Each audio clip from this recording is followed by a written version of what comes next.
When Emeka in Onitsha is now doing the work of Reno Mokri, you know Nigeria did not just outsource diplomacy, we left it in the open market. So let's start with a very simple question. Where are Nigeria's ambassadors? Because right now, Nigeria has a president, a cabinet, a budget, a jet that never rests. But for over 2 years, Nigeria had no ambassadors representing our interests abroad. And that's not an exaggeration. So let's rewind. So in September 2023, barely 4 months after assuming office, President Bola Ahmed Tinubu did something no Nigerian president had ever done.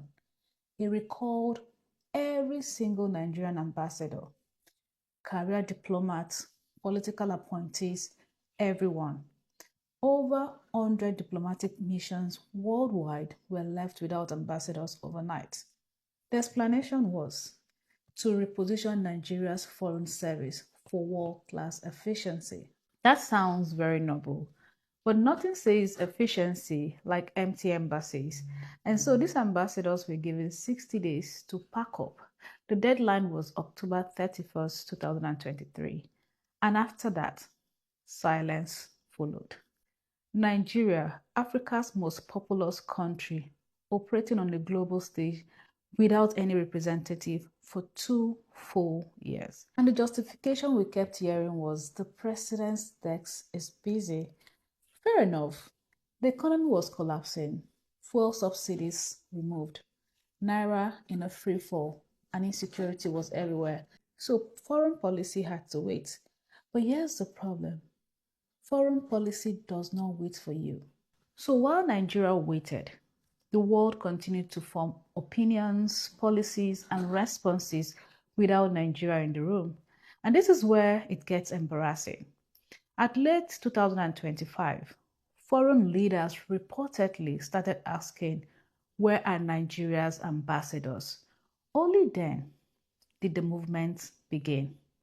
Nominee lists were sent to the Senate, some in November and more in December. Names that stirred controversies. Argument followed, Senate confirmation came, and then the final punchline. They would assume duty in 2026. Not immediately, not urgently. They have to go through orientation first. So here we are, January 2026, with ambassadors confirmed but not posted. Now, hold that thought, because while Nigeria had no ambassadors, Nigeria somehow found $9 million, yes, to hire Washington lobbying firm DCI Group. This is to explain Nigeria to the United States, to counter narrative, to manage optics. Let me repeat that slowly. Nigeria had no ambassadors, but had $9 million for lobbyists. And here is where the irony becomes almost poetic. Despite the lobbyists, despite the reports, the information influencing US lawmakers and media, the kind that fed into airstrike's decision, came from Emeka in Onitsha, a market trader, a screwdriver seller, using Google searches. His claims were cited. They traveled, they shaped conversations. Even the New York Times ran with it. So while Nigeria paid millions for strategic communication, the most effective lobbyists turned out to be a man with a mobile data and a toolbox. And that is the tragedy, because this is literally a job of an ambassador, to lobby, to manage perception, to engage lawmakers and government before narratives run out, not after damage is being done. So let me connect the dots clearly. When diplomacy is outsourced instead of deployed, you create a vacuum, and vacuums get filled by lobbyists, by Emeka and Onitsha. Maybe this is part of a master plan. Maybe this is a 4D chess.